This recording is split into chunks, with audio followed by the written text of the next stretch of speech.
বর্তমান সময়ের মানুষ এতটা নিচে নাইমা গেছে, তারা সামান্য লাইক ভিউর জন্য তাদের মা বাবার কসম কাটতেও একটু দ্বিধাবোধ করে না।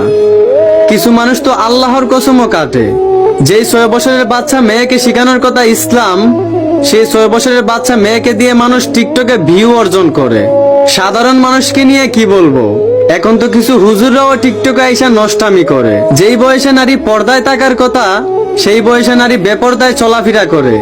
আর দেশের মানুষ দর্শন কেন কমে না, এইটা নিয়ে বাড়াবাড়ি করে। কথায় আছে, নিজে ভালো তো জগৎ ভালো। জন্মগতভাবেই আল্লাহ নারীর প্রতি পুরুষের আকর্ষণ দিয়েছেন, তাই আল্লাহ নারীদেরকে পর্দার বিধান দিয়েছেন। তারপরে যদি নারী পুরুষের সামনে বেপর্দায় চলাফেরা করে আর আপনারা আইন দিবেন, ইফটিজিং করলে 6 মাস 1 বছরের জেল হবে।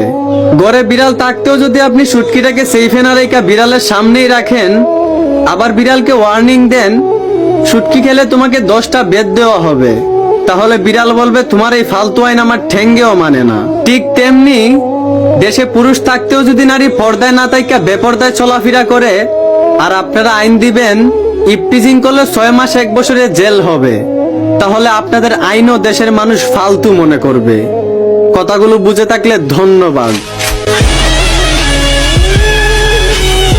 যে সময় 3 থেকে 7 বছরের শিশু মেয়েরাও ধর্ষণ থেকে নিরাপদ না, সেই সময় দ্বারাও আমরা নিজেদেরকে শ্রেষ্ঠ জাতি হিসাবে দাবি করি।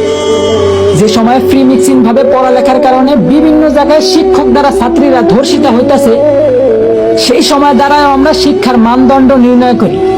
একদিকে দেশের মান্যগণ্য লোকেরা দেশের গরিবদের দিকে না তাকিয়ে বিলাসিতায় দিন কাটাইতেছে, ঠিক সেই সময় আমরা নির্লজ্জের মতো আবার দেশের রেমিটেন্স যোদ্ধা প্রবাসীদের নিয়ে সমালোচনা করি। হ্যাঁ, এই সময়ও দেশের প্রধানমন্ত্রী একজন মহিলা, কিন্তু তারপরেও দেশের মা বোনদের আমরা ধর্ষণ থেকে বাঁচাতে অসক্ষমতা প্রকাশ করি। বলি, মুসলিম দেশে বিধর্মীরা হত্যাকাণ্ড চালায়, তার কোনো বিচার নাই। সংখ্যায় বেশি আর দেশটা মুসলমানদের হওয়া সত্ত্বেও প্রতিবাদ করার মতো কেউ নাই।